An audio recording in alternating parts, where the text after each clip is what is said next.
Good day everyone, I am Frederick Salimi, I am Director of PMCO Pro. This e-course will be uploaded in Adept Training Workspace. If you are interested in other risk and safety e-courses, please send us an email given in description. Have a good day and talk to you later. Today we discuss about the fire and gas mapping study. This is a generic version and to be customized later. So this is this course takes about one day. We give you access to 1 year access to Adept Training Monitor for discussion. After successful exam, you will get a certificate of a skill, and the target training for this course is instrumentation engineers, ICSS engineers, HSE design engineers, and process safety engineers. The objective is to give a practical understanding of fire and gas mapping study for oil and gas installation. So the objective of fire and gas mapping study is to review and optimize the number and location of flame detectors, fire detections, toxic gas detectors, such that the coverage meets the required performance target based on project philosophy and industry practice. Let me show you for today's example. We go to fire zone. In another course, I will show you how we divide the installation in different fire zone. And each fire zone, there are fire and gas detectors, and we want to make sure that the coverage are as per company philosophy, and it's fine. Normally, in each project, we have a fire and gas detection layout. For example, here there are manual alarm call point. For example, each 60 meter, you depend on the philosophy, you put the flame detectors. Here there is beam detectors. Inside of this area, there are flame detectors, gas detectors, and these are clearly defined. But it is done by experience of the senior professional engineers, fire and gas detected engineers, that they put in place. So I give you a view about the 3D model. For example, this is a fire zone. There are piping, which is shown in blue, structures, which is pipe rack, it is in yellow, and equipment, for example, this slug catcher, LP separator here, they are written in red. The problem about, for example, to certain packages is they don't consider into the obstacle, and we can, for example, if the beam detectors are behind this pipe rack, will they get detect the gas if there is a release in this area?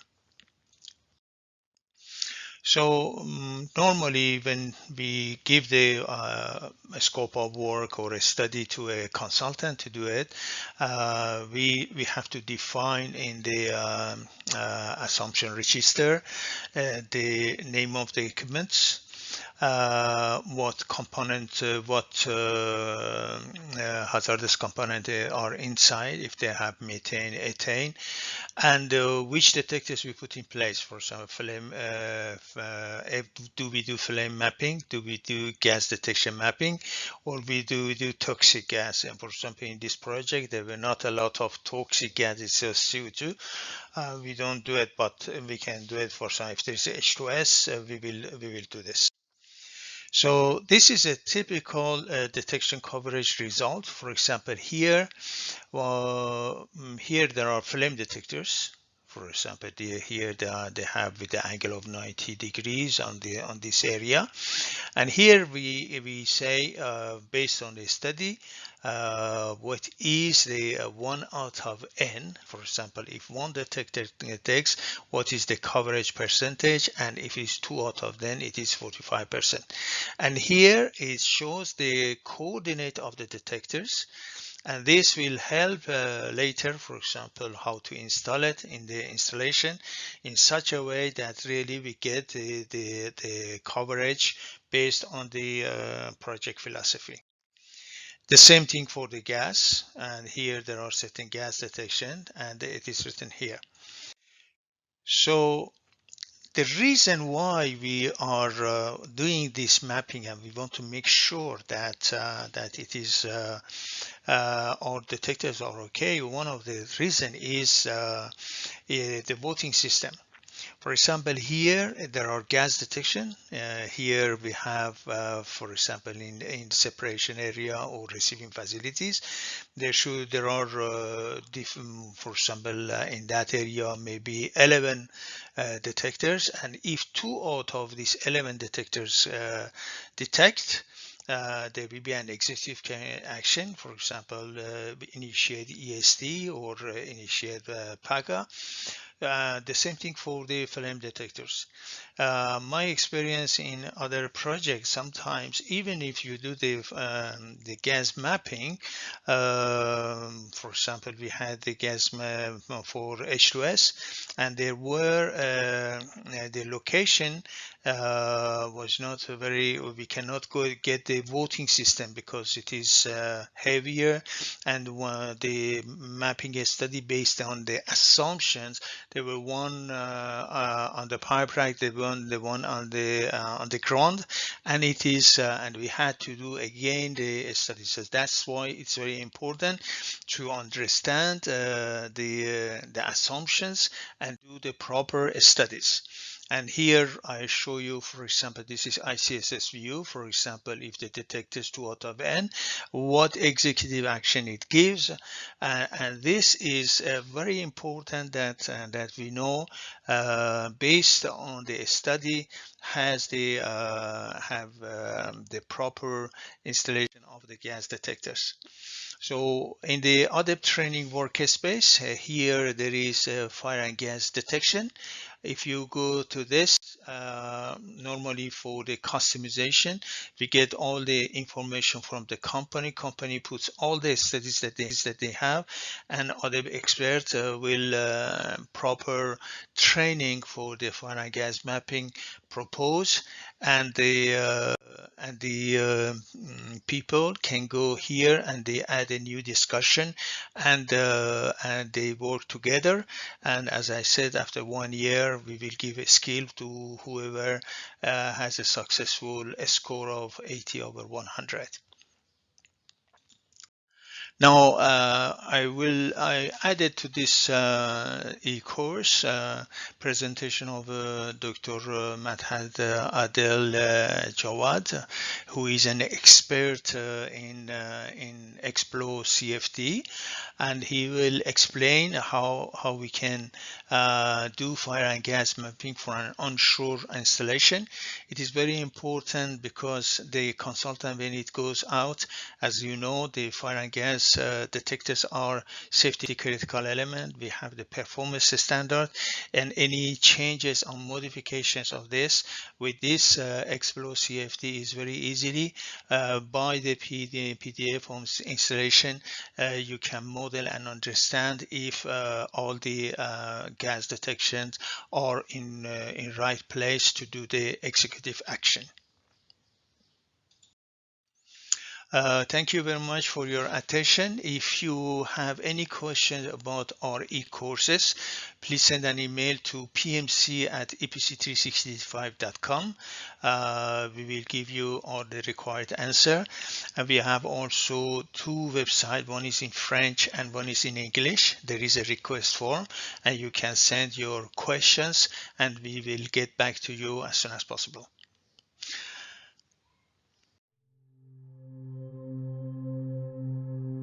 Today we're going to look at a problem that is quite typical. It involves testing the fire and gas detectors on an onshore plant. This is very easy. It simply involves running a dispersion calculation, a few other steps, and we're loading the plant here. Just a PDF drawing of a plant called Plant 2S. Now you can see the plant here. This is the industrial area, and this is the residential area nearby. I'm going to deselect the lines that demarcate roads because I don't want the software to treat them as walls. So what I'll do is I'll just exclude everything, and I've done this before, so I'll just load a setup, and there we are. Okay, you could also do this manually by selecting each particular line segment and going exclude, and that doesn't take a long time at all, but we've covered this before, and so there's no need to do it again. Okay, so now we're just going to run a normal dispersion calculation. I'm going to select dispersion. I'm going to model a release from a vessel that is at a pressure of 1 megapascal. We'll go with the wind in the negative y direction. Note the axis orientation that Explo CFD adopts. So in the negative y direction, meaning upwards, right? So I'm going to go -1, and the release in the same direction as well, -1.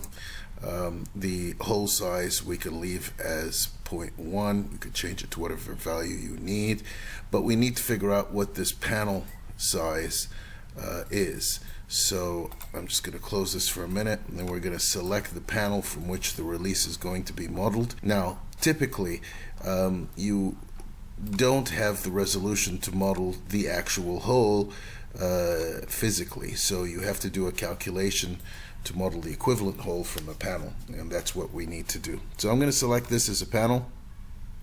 I'm going to mark it as a release inlet. It turns blue, and then we need to measure its length from here to about here, and that is about 1.5 meters, yeah, according to the scale. So I've just done an automatic conversion, so I just need to put this in as 1.5, and we're ready to go. All we need to do is we need to put in the time step. Now the time step, I'm going to use a large time step. We're going to use a non-zero CFL so that it takes care of that, and we're going to model a simulation time of 350 seconds. You can run it for longer, but we want to get this over with quickly. And that's it. That's as easy as it is to run the dispersion. I'm going to perform analysis now, and we'll come back to look at the results and look at the performance of these fire and gas detectors. Yeah. Okay, so the results have been loaded into ParaView, and all you have to do is click apply. Remember, all we've done so far is just the standard dispersion calculation similar to the previous video, and you can plot things like density if you like, and you can also animate these things, animate the plume as it is ejected. Let's just orient it that way, and you can see the plume going from left to right. And of course that's not what we want. What we want is the release volume fraction as a starting point, and here it is. And remember that the problem here is, does this gas release, does it get detected by our fire and gas detector layout that we have for this plant? I'm just going to increase the darkness of this color here so that you could see the buildings more clearly. So all you have to do here is just simply go to load state and load this file from the root of Explo CFD, and what you're doing now is calculating the locations and the performance of the gas detectors that are in this file. in this file, input file. Now I could show you here. This is the format. So here are the point detectors, the line detectors, and the sector detectors. These are actually fire detectors, so they're not really part of a gas detection scope. These are only for fire, but they'll still be plotted anyway. And this is the format. You could put as many as you need in the file. You can simply add lines to this file with the coordinates of the detectors, and it will show you, it will take those into account. And so here are our detectors, and you could see the point detectors here, and the line detectors over here, as well as the two fire detectors. And what you want to see is if any of the gas detectors are intersecting or have intersected with any of the plume at any point in time. So what you want to superimpose is the maximum release volume fraction across all time steps, and this is what it is. And here's what you're seeing. You're seeing that this line detector perhaps doesn't detect any of this. Perhaps if we go, we'll see, we can look at the results, but certainly this line detector has detected the gas, and this line detector may have detected the gas. And you can see which ones they are easily by going to the line max view over here and showing. So that's line max number 1, and this is line max number 2. So you can see those two, and these are the others. And of course the results are plotted in the latest file here, in this auto plotter data results. So let's take a look at line 1.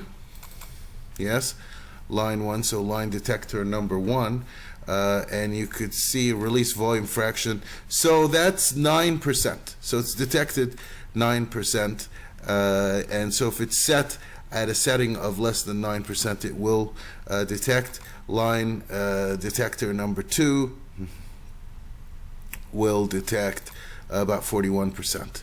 And so, and of course you could trace it to detect any one of the parameters. It doesn't have to be just gas fraction or volume fraction of the gas. Could be anything that is detected, and that includes temperature as well. And so that's how easy it is to carry out a quick analysis of a gas detector layout in Explo CFD now, using dispersion of a jet release. So now I give you a little bit explanation about ADEB Learning and Career Solutions. Everything is written in adeb.online, and you can go there and you can see the workspace. We have the training workshops in different subjects for safety engineering, risk-based engineering, process safety management, integrity management, HSE management, and safety critical element identification and performance standards, HAZOP this one, and seal assessment and verification. The ADEB customized training is chaired by Dr. Fabienne Salimi. She is a well-known process safety expert, and she's the director of the ADEB Academy. Myself, I assist Dr. Fabienne Salimi. I have a master's degree in safety and reliability, and I was lead in several projects worldwide. I work with companies like Technip for several years, and Worley Parsons, AMEC in engineering, and several years with operators like Total, AGIP, and I was involved in different phases of project, from pre-FEED, FEED, detail design, construction, and operation. We have a customized training with 3D modeling simulator. Basically, we do with Ignition, and this will be issued very soon, and you will get all the reporting, everything for the process safety management system and other modelization for simulator. We have the customer training for process safety management system. Basically, all the fundamental of 20 elements of CCPS. We can help you to do self-assessment or deep gap analysis. And we can also do the competency assessment and put the action plan. All the after successful score of 80 over 100, for example, like myself, I got the for process safety management system. I got the certificate of skill. And finally, Adab Academy has and PMC Pro has certificate of the ISO for educational organization and innovation. I wish you a very good day and hope to see you in our next workshop. The CSB found that lack of winterization procedures also contributed to a massive fire that took place in 2007 at the Valero refinery near Sunray in the Texas Panhandle. The fire occurred in a unit that used large amounts of high-pressure liquid propane. Years earlier, the unit had been reconfigured, creating a dead leg, or a section of piping without any flow of liquid. Dead legs are particularly vulnerable to the hazards of freezing, and the dead leg at Valero was blocked on one side by a leaky valve. These two serious accidents illustrate the importance of establishing effective winterization programs at refineries, chemical plants, and other facilities that handle hazardous materials. The CSB has established key winterization safety lessons that facilities should follow. Facilities should effectively identify and address the risk of freeze-related hazards to piping and process equipment through process hazard analyses, management of change evaluations, pre-startup safety reviews, and operating procedures.